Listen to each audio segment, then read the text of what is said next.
La noticia la fui a buscar a página 12 porque no quería contaminarme de las mentiras habituales de La Nación, de Clarín. Y allí estaba en página 12. Dice, Argentina y la posición en las Naciones Unidas sobre Venezuela. Condenó las violaciones a los derechos humanos y los bloqueos. Ese es el título de página 12. La volanta dice los motivos del voto en la Organización de Naciones Unidas. La bajada o copete, el presidente Alberto Fernández instruyó al canciller Felipe Solá a acompañar la resolución del organismo, pero el comunicado de Cancillería también aclara que el país está en contra de las intervenciones externas para resolver el conflicto Nicolás Maduro. Efectivamente, la noticia es cierta, la validamos, lo dice página 12, no lo dice Clarín, no lo dice La Nación. Y lo que me sale decir desde el fondo del corazón es perdón, Hugo Chávez. Perdón, comandante Chávez. Lo que mi país acaba de hacer, lo que el Ministerio de Relaciones Exteriores de mi país acaba de hacer, ofende su memoria. Ofende su memoria.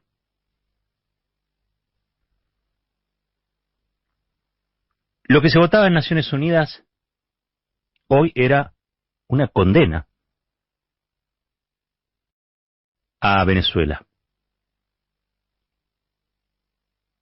Lo que se votaba también era si Naciones Unidas, el alto comisionado que dirige Michelle Bachelet, podía seguir investigando las violaciones de derechos humanos. En las dos votaciones salió perdiendo Venezuela.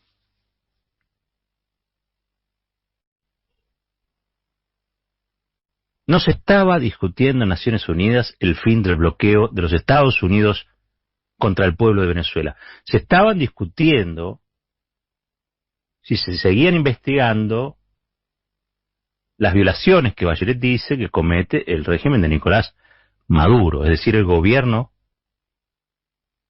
legítimo, vigente de Venezuela. Esto ya de por sí es una intromisión en los asuntos internos de otro país, que viola una tradición histórica de la República Argentina en materia de política exterior. Pero así como se hacen las reglas se violan, se rompen.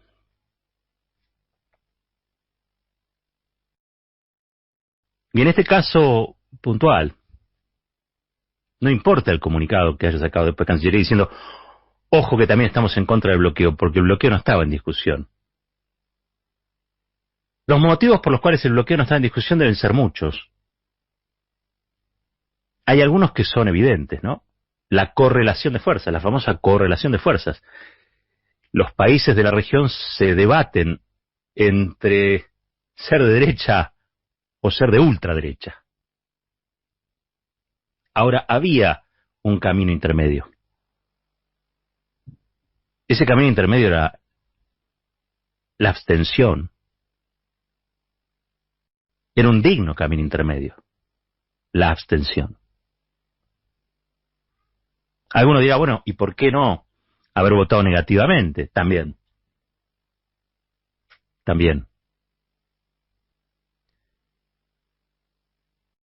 Porque violaciones a los derechos humanos en este momento existen en Chile, en Bolivia, en Ecuador. Existen violaciones a los derechos humanos que no son consideradas violaciones a los derechos humanos porque no suceden en Venezuela.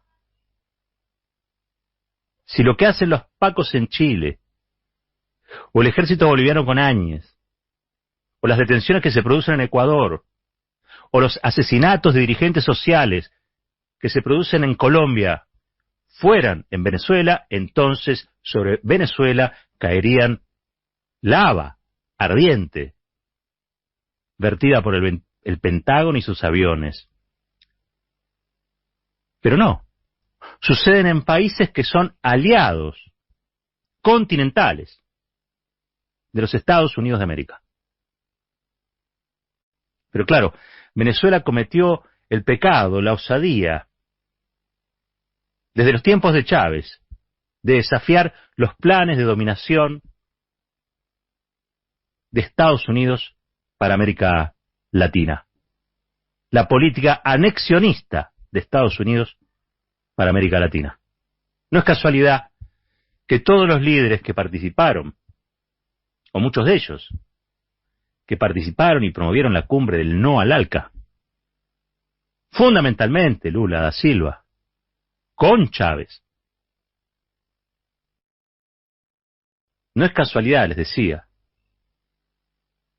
que los movimientos creados y generados por esos liderazgos hayan sido perseguidos en estos tiempos del lawfare y del segundo Plan Cóndor. El no al ALCA del año 2005 encontró a Alberto Fernández siendo el jefe de gabinete de Néstor Kirchner, quien junto a Lula y junto a Chávez le dijeron a Bush que América Latina estaba en un proceso de unidad, de gestación de la patria grande latinoamericana. Rechazaron su proyecto anexionista y se lo dijeron en la cara. Uno podrá decir que Estados Unidos no perdona. Desde entonces a Venezuela le han hecho la vida imposible. Es cierto que Venezuela perdió al gigante, a ese gigante llamado Hugo Chávez, ese resucitador de palabras y de esperanzas, esa encarnación de Bolívar, a fines del siglo XX y principios del siglo XXI. El bolivariano que rescata de la historia, esa patria grande que la pone a andar frente a los desafíos y los intentos hegemónicos de Estados Unidos para la región. Fue el comandante Chávez, junto también a Kirchner, los creadores o los recreadores de aquel abrazo, el abrazo de Guayaquil, entre San Martín y Bolívar, entre Bolívar y San Martín, donde va San Martín y le dice: Bolívar, seguí vos. Bolívar, seguí vos. Porque la patria grande latinoamericana es un sueño que tenemos que concretar, pero yo no tengo retaguardia. Rivadavia me niega la plata. Son todos traidores, le dice San Martín, son todos traidores. Esos contrabandistas porteños son todos traidores. Seguí vos, que tenés el empuje y tenés el apoyo. Y aparece ahí también un Abreu, un general, brasilero él, Arturo Lula. Y se avanza en ese sueño de una única patria para los latinoamericanos. Néstor Kirchner y Hugo Chávez recrearon ese abrazo, recrearon esa misión histórica, se hicieron cargo del destino de nuestra patria grande y la llevaron adelante. Y así fue como crearon UNASUR, CELAC, y así fue como soñaron incluso con la creación de un Banco del Sur y hasta con una moneda propia. Qué tiempos excepcionales nos tocó vivir. Cuando vemos estas tibiezas, este presente gobernados por las derechas latinoamericanas, uno no puede más que emocionarse por el tiempo histórico, revolucionario que nos tocó vivir, desde antes del NONALCA y después del NONALCA. Hay que decir que Argentina era un paria internacional luego del 2001. Después del default de Cavallo, no de Rodríguez Sá, después del default de Cavallo, el financiero. no tenía, después de esa catástrofe financiera y económica, era oleada neoliberal, no tenía a quién acudir, no tenía a quién ir a pedirle un... Eran tiempos en que si vos pedías, como pidió Macri para ganar la elección, 45.000 millones de dólares, Estados Unidos no te lo daba, Estados Unidos no te quería dentro del juego. Y la Argentina de Kirchner acude entonces, primero en el 2005 y luego en el 2008, a Venezuela. Y allí estuvo el comandante Hugo Chávez. Allí estuvo el comandante Hugo Chávez enviando 3.000 millones de dólares para ayudar al pago del Fondo Monetario Internacional también en el año 2007. Los argentinos para sostener el precio de esos bonos, prestándole plata a nuestro país cuando nadie le da un mango a nuestro país. ¿Y saben quién tenía empresas allá? ¿Y quién se había hecho chavista de la primera hora? Esta siempre me la cuentan. Paulo Roca. Viene a la Argentina, recuerdan, hizo un acto, habló en Ferrocarril Oeste. Luego va al hotel. Y en el hotel lo estaba esperando una multitud de fotógrafos, de gente, pero Chávez tenía otras reuniones o se tenía que volver a Venezuela, no recuerdo bien. Y había un grupo de gente trajeada. Entre ellos sobresalía un señor que era más alto que el resto con una carpetita bajo el brazo, que le decía, comandante, comandante, y Chávez lo miraba de arriba. ¿Quién es este señor? Comandante, necesito unas palabras con usted. Hable, le dice el comandante, hable. Era Paulo Roca, el dueño de Techín. Comandante, dice, usted sabe que nosotros acompañamos el proceso revolucionario en Venezuela. Todo esto que estoy diciendo es cierto, 100%, hay cientos de testigos también. Usted sabe que acompañamos el proyecto revolucionario de Venezuela. Queríamos saber por nuestra empresa, Sidor creo que era la empresa que tenía allí, qué es lo que va a suceder si nos podemos poner de acuerdo el precio de lo que va a ser la expropiación o de qué modo podemos ayudar. Chávez les contesta algo así como, lo que sea mejor para Venezuela es lo que se va a hacer, pero que no había ningún ánimo, ¿sí? De perjudicar a los trabajadores de la empresa argentina. Por eso le decía que vivimos tiempos excepcionales. Ese Chávez yendo a la mesa de Mirta Legrand. Recuerdan, ¿no? Seduciendo a Mirta Legrand, porque era un gran seductor también Hugo Chávez, además de un gran combatiente. Además de un gran combatiente. Combatiente contra el neoliberalismo, resucitador de las palabras. Fue el primero que habló del socialismo del siglo XXI. Había que poner esa palabra en el siglo XXI.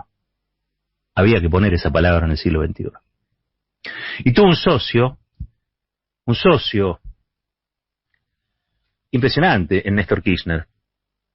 Y también en el otro mosquetero, que era Lula. Claro, alguien dirá, Argentina votó como votó porque está justo una misión del Fondo Monetario Internacional que llega a Buenos Aires.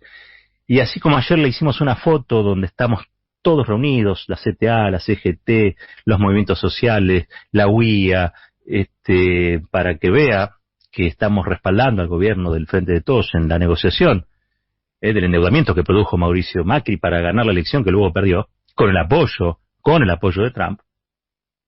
Entonces capaz que no conviene, no convenía, justo que está el Fondo Monetario acá, ahora que Cristalina Georgieva nos tira onda, votar a favor de Venezuela. O, mejor dicho, habría que hacerlo bien, ampulosamente. Había que votar en contra directamente de Venezuela. Alguien lo puede decir, porque la real política es así. Y porque aparte hay algo que es cierto. Hay algo que es cierto. Si aquellos tiempos fueron maravillosos, en contraste con los actuales, es porque estos tiempos son una mierda. Digámoslo. Digámoslo. Pero por eso mismo, perdón, comandante Chávez. Perdón al pueblo de Venezuela. Perdón porque a la generosidad histórica de Simón Bolívar, de Hugo Chávez, a la generosidad histórica de ese pueblo rebelde, respondimos con esta sumisión a un voto que nos pone a la par de otros gobiernos regionales alineados con los Estados Unidos de América. Quizá no hay opción, Quizá no hubo opción. Quizá haya que acostumbrarse a guardar los viejos sueños de transformación y aguantar la parada como sea. Porque este gobierno, y todos lo sabemos, el gobierno del Frente de Todos es el mejor gobierno que pudimos hacer. Es el mejor gobierno que tenemos, es el único. Por fuera de este gobierno viene algo peor. Eso no tengo ninguna duda. Tampoco tengo duda de que la política es un arte de gente muy convencida, pero también de gente muy pragmática. Y quizá eso sea lo correcto. No será entonces la política territorio de soñadores, ni de leales. Será la política un lugar donde están prohibidos los sentimientos de lealtad para con aquellos que actuaron generosamente con nosotros. Será entonces la política, no la cuna, donde se amacan nuestros sueños, sino apenas un tránsito entre decepción y decepción. Perdón, comandante Chávez. Perdón al pueblo de Venezuela. Han sido asediados, hostigados. Los organismos alineados con los Estados Unidos le inventaron un presidente. Y quizá la correlación de fuerzas en la Argentina no nos dio más que para esto. Es verdad, Argentina. Si no existiera Argentina y si no existiera Alberto Fernández, Evo Morales no tendría dónde ir. Esta es la situación en la que estamos. Una situación donde la región se debate en una especie de autodestrucción con liderazgos tóxicos, desintegradores, empobrecedores, decepcionantes, que no están a la altura de la historia del continente ni de sus liderazgos, y no saben, no quieren saber, mejor dicho, que están destruyendo la posibilidad que Argentina, junto con Brasil, junto con Venezuela, junto con Ecuador, y con todos los pueblos de América Latina empezaron a construir como patria grande. Pareciera que es una idea de desecho. Con la energía. Ya vendrá alguien con esa fuerza de toro, el gran Hugo Chávez, para resucitar este grito que viene del fondo de la historia. ¡Viva la patria grande latinoamericana! Perdón, comandante, esto es Fuerte y al Medio.